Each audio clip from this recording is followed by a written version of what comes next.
挤进晚八的地铁，一阵警报声突然响起。地铁规则：禁止出现噪音。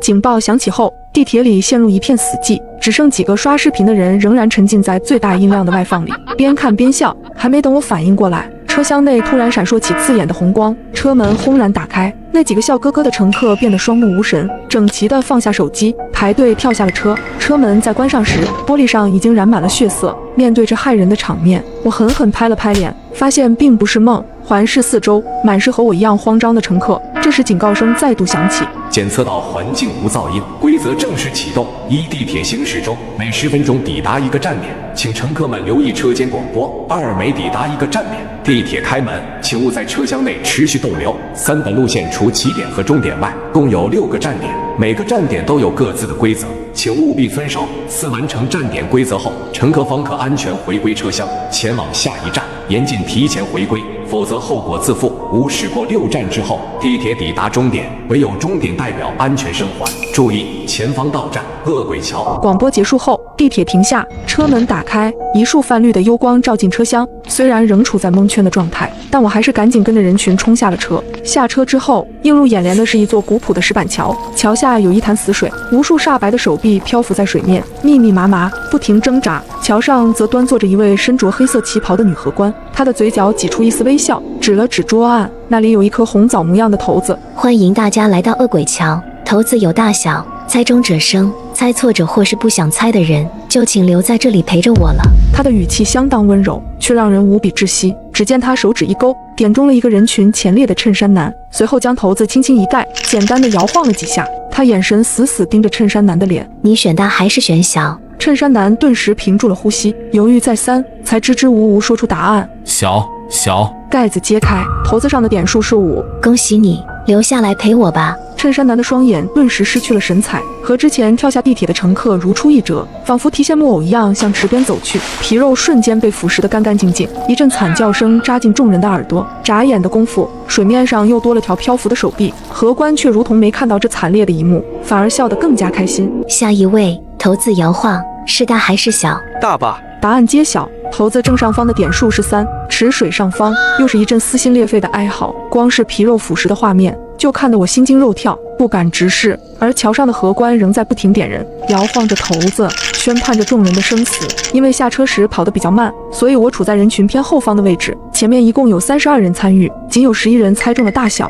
当然凡事总有例外，一位大妈不顾规则的要求，选择死活不开口。结果1分钟后，大妈在众目睽睽之下，一口一口地慢慢咬死了自己。随着荷官缓缓一指，排在我前面一位的校服少女颤颤巍巍走上了桥。你选大还是选小？少女额间全是冷汗，咬紧牙关说出了自己想了很久的答案：小。开盖之后，她看到了点数6，她绝望地向我伸手求救，却又自顾自地一头扎进了水里。惨叫声穿过我的耳膜，因为下一个就轮到我了。骰子轻轻摇晃，荷官微微一笑：是大还是小？我看着他渗人的眼神，从小抽卡就没出过好东西的我，实在不敢把生命寄托到运气上。荷官见我愣神，又开口问了我一次：是大还是小？从他温柔的眼神里，我猛然读出了一条最重要的信息。那一瞬间，每个人猜大小的场面都从我的脑海中掠过。原来规则就藏在他的话语之中，因为荷官会根据摇出的结果问出不同的问题。如果结果为大，他的问题是你选大还是选小；如果结果为小，他则会换一个问法，是大还是小。所有人都处于惊惧之中，竟没发现他这2套不停切换的固定话术。想清一切关节之后，我坚定地开口：小。结果停留在2，我长舒一口气，从死亡的气息里走了出来。我刚想转头把判断方法告诉剩下的乘客，却瞥见荷官对我微妙一笑，他伸出食指停在嘴唇上方，比出了晋升的手势。第1站结束，只有不到20人活着回到了车厢里。地铁重新启动，听着车轮不断摩擦铁轨的声音，我不禁想，第1站就死了这么多人，后面的5站该怎么过？正当我心绪不宁的时候，旁边的女生轻轻拍了拍我的肩膀：你好，我叫青青。你好，你找我有什么事吗？接下来的站点，我想找你合作。如果我没猜错的话，在恶鬼桥，你其实已经看穿了真正的玩法，对吧？我不禁皱紧眉头。你怎么知道？青青没有正面回答，而是学着荷官的样子，把食指放到嘴唇上。因为我看见他也对你比了这个手势。我深吸一口气。没错，我发现了规律，那就是在大小不同时，他各有一套询问的话术。居然和我的解法并不一致。我找到的规律是它的摇动，如果顺时针则为大，你时针就是小。听了他的话，我不禁陷入沉思，原来生路不止一条。随后我看了看青青闪烁的眼眸，忍不住继续问：你还有别的发现吗？他沉吟片刻说：有，但你可能接受不了。什么？其实我们可能早就死了。青青的话让我陷入震惊之中，直到他引导我，目光移向座位的下方，这才发现车厢的内壁上竟藏着密密麻麻的划痕和烧痕。看到了吗？这辆地铁表面上光鲜亮丽，其实早已经千疮百孔了。我怀疑我们乘坐了同一辆出事的地铁。与此同时，广播声突然响起：注意前方到站地狱山。车门打开，一股炽热的暖流立马涌进车厢。下车之后，对面是一座极高的火山，岩浆喷发，不断往山下流淌，在山脚下聚成滚烫的一潭，只是靠近就感觉快要被蒸发融化。而岩浆的边上站着一个身着判官服饰的男人，他拿着一个个黑色的石碑，诉说着地狱山的规则。欢迎来到地狱山，请各位直面恐惧。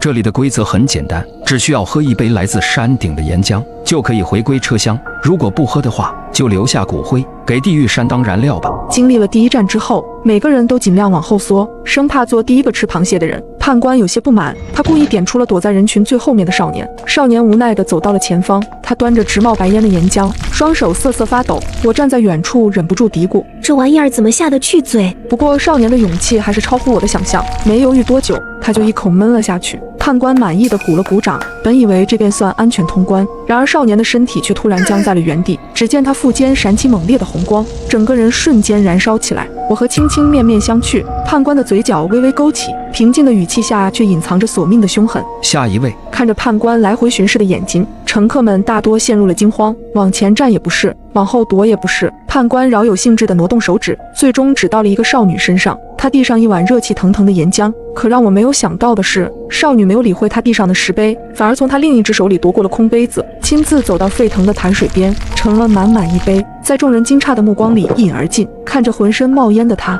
我皱紧了眉头。这是什么狠人？本以为不出3秒时间，他就会和那位短发少年一样爆体而亡，可足足过了很久，待到白烟消散，他都没有发生任何异响，反倒是一直表情玩味的判官陷入了一霎的错愕，最终无奈地鼓起了掌。精彩，精彩！直到这时，众人才终于反应过来，少女过关了。原来这就是地狱山的奥秘，既不能不喝岩浆，也不能喝判官递过来的，而是要自己亲手去盛上一杯。我看向旁边的青青，你知道这是什么原理吗？青青显然也在思考其中关节。你还记得地狱山规则的第一句话吗？我回忆了一下判官的说辞，只需要喝一杯来自山顶的岩浆，就可以回归车厢。不，前面那句，请各位直面恐惧。直面恐惧？没错，炽热的岩浆就是我们恐惧的来源，只有主动去喝下它，才算是直面恐惧，而从判官手里接过来的，只能算被动的妥协。我终于恍然大悟，有了少女的示范，后面的人通关就容易了许多。除了一个人因为只装了半杯，被判官推进了岩浆里，其他人全都顺利生还。这次我特意数了数，地铁内还剩下16人，经历了2站的惊心动魄，不少人都身心俱疲，一回来就靠着玻璃缓解压力。只有青青依然活跃，她找到了刚刚那个通关的女孩，3下5除2，顺利将她拉入了我们的团队。这时我也终于知道了少女的名字，小美。注意前方到站蛟龙台。车门打开，一股刺鼻的腥味扑面而来，一条巨蟒般的庞然大物，头顶长着修长的鹿角，身躯足有40-50米长，紧闭双眼蜿蜒在地，既像蛇，又像是神话传说中的龙。而他的身旁站着一个绿裙的女人。欢迎来到第3站蛟龙台。如你们所见，我养了一条蛟龙，它平日里最喜欢的零嘴就是活人。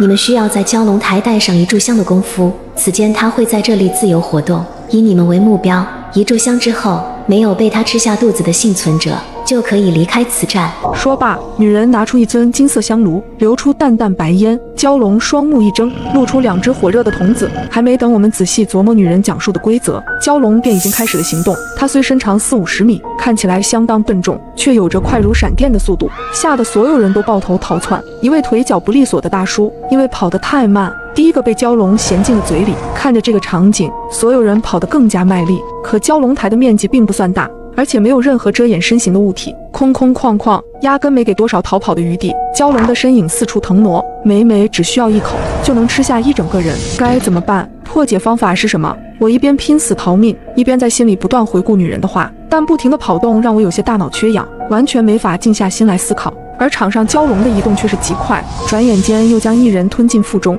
，3两下消化个完完全全，打了个兴奋的饱嗝，一炷香才燃了1/3，16个乘客已经只剩下8个，一直跑根本解决不了问题。眼看抠破脑袋，我忍不住瞥了瞥同样亡命奔跑的2位同伴青青和小美，可仔细看去才发现，蛟龙最新瞄准的目标就是青青。眼看蛟龙的位置越来越近，千钧一发之际，青青却突然停下了脚步，站在原地不跑了。不仅不跑了，连任何动作都不再有，如同一根木头，看得我一脸疑惑。可接下来的景象让全场人都呆住了。青青一动不动之后，蛟龙也随之停下了移动，好像丢失了目标一样，左顾右盼，重新寻找起了目标。青青活下来了，原来如此。这一战的谜底竟然如此简单，只需要当做木头人的游戏就能安然通过。有了青青的例子，所有人都反应了过来，立马有样学样，停下了所有动作。本来残暴无比的蛟龙瞬间失去了所有目标，左右四顾，脑袋上仿佛挂上了一个问号。剩下的时间里，他只能一直在蛟龙台的边缘打转，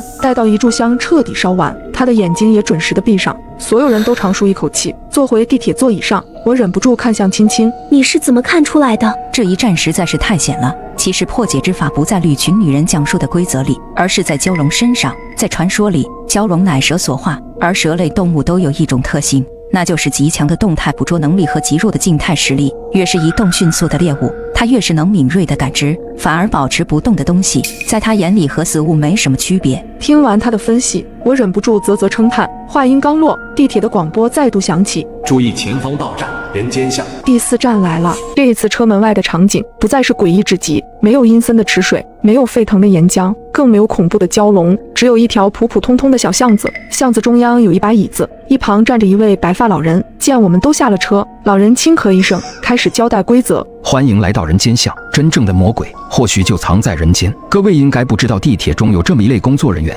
最喜欢混进人群之中表演受害乘客。你们的任务是找到他。这把电击仪每5分钟启动一次，请选出公认的内鬼人选，将他烧成灰烬。每次电击结束，我会告诉你们此人是否为真正的内鬼。真相大白之后，各位便能安然返还车厢，前往下一站。”此话一出，我们每个人都不禁看向身旁的其他人。8个幸存者里，竟然还混进了一个地铁的内部人员。霎时之间，空气中的氛围变得焦灼又紧张，每个人都忍不住长嘶了一声。尤其是我，此时已经拧紧了脸，死死盯着紧靠在我身旁的青青。他也太符合内鬼的形象了，知识面广，能用各种思路破除迷局。所有人都没注意的车厢划痕，也是由他发现的。遇事冷静，在所有人都慌乱沉默的时候，只有他到处拉拢观察力强的乘客，组成团队。真说起来，我们都是被命运和规则摆弄的人，只有他像是个闯关的玩家一样。要是没有交代内鬼之处，我只当他是个知识渊博的精英人士。但老人一说出关于内鬼的规则，我瞬间觉得全和他对应上了。青青或许也注意到了我的表情，此时赶忙冲我摆手：“咱们一起度过3个生死难关了，你不会怀疑我吧？”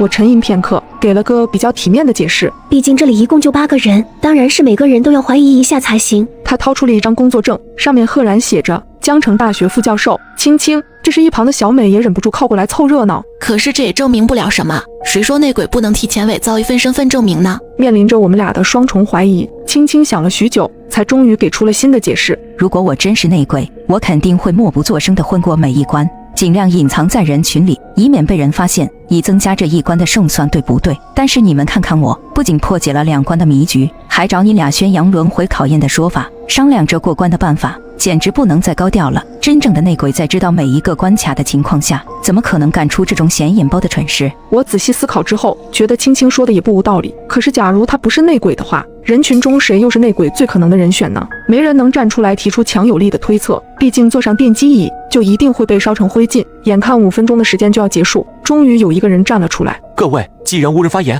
那就由我来做这个破局者吧。”随后他掏出一张侦探工作证：“鄙人不才，从事这私家侦探的工作，擅长推理。”侦探？那你说说看，内鬼是谁？侦探手指一伸，指向了一直站在比较边缘位置的一位秃顶大哥：“我们要找的内鬼就是他。”我忍不住问：“为什么是他？”侦探轻咳一声回道：“你们要相信一个侦探的业务能力，我从第1站开始就在观察你们每一个人的行为。我知道你们有些人可能会怀疑这个叫青青的女孩，她的表现非常亮眼，就像是提前知道了地铁的运行规则一样。但根据我的观察，她在每一站里眼神都在不停向上瞟，那是思考的标志。微表情是很难骗人的。反观这位大哥，看似平平无奇，没有被推举出来的理由，但只有我注意到了，他一路沉默寡言，几乎没和任何人产生交流，目光也一直都非常呆滞。一回到车厢就开始眯眼睡觉，这哪像是能活过3战的样子？但他偏偏就成为了幸存的8人之一，走过了一半的难关，所以我断定他就是那个隐藏颇深的内鬼。听完侦探一连串的推理，场中甚至有人鼓起了掌，因为时间即将到达5分钟，没等那位秃顶大哥反驳，就被人死死地按在电机椅上。时间抵达之后，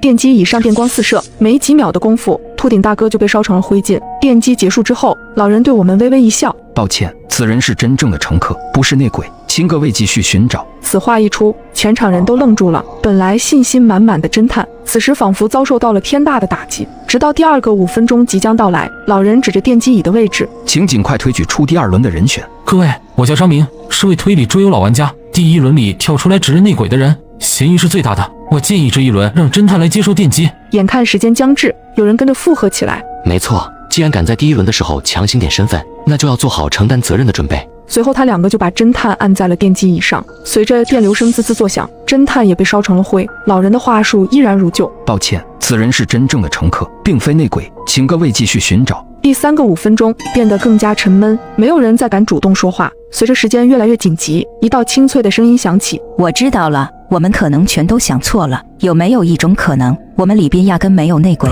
规则里说真正的恶魔或许藏在人间，注意他的用词，是或许而不是一定。所以我大胆的猜测，我们之中根本就不存在内鬼，只要我们不推出任何一个人，就不会出事。听完他的分析，我们恍然大悟，这一次没有人再强行推人坐上电机椅。一阵噼里啪啦过后，老人的声音响起：恭喜各位，找出了真相，你们可以前往下一站了。车厢里，我忍不住叹出一口气，人间道德互相猜疑，实在太过可怕，不知道后边又是什么考验。注意前方到站修罗城。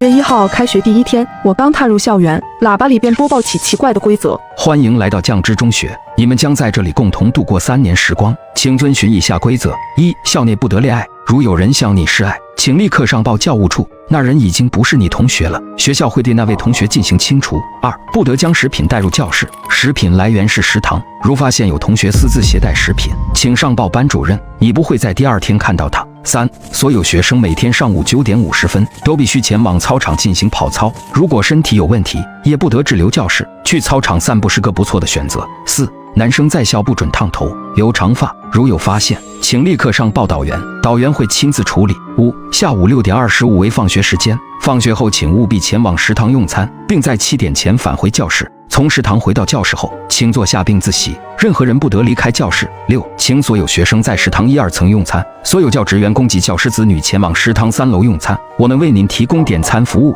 学生不得前往3楼。7. 假期是真实存在的，周末学校会正常放假，虽然学校不会强迫你上课，但请你周末上午7点自觉到校，晚上正常自习。8. 请按时上交作业，认真完成老师布置的作业，如果没有完成，你的安全就不会得到保障。但注意，学校没有体罚学生的行为。9. 请在9点30分之前进入宿舍，10点整宿舍会准时熄灯，不得在宿舍使用大功率，不得使用吹风机。10. 学校没有体育课，如发现体育课，请立刻通知语文、数学、英语老师，他们会知道怎么做。切记，这是一份秘密校规，你们一定要按时上课，不得旷课、迟到、早退，请每一位学生务必遵守。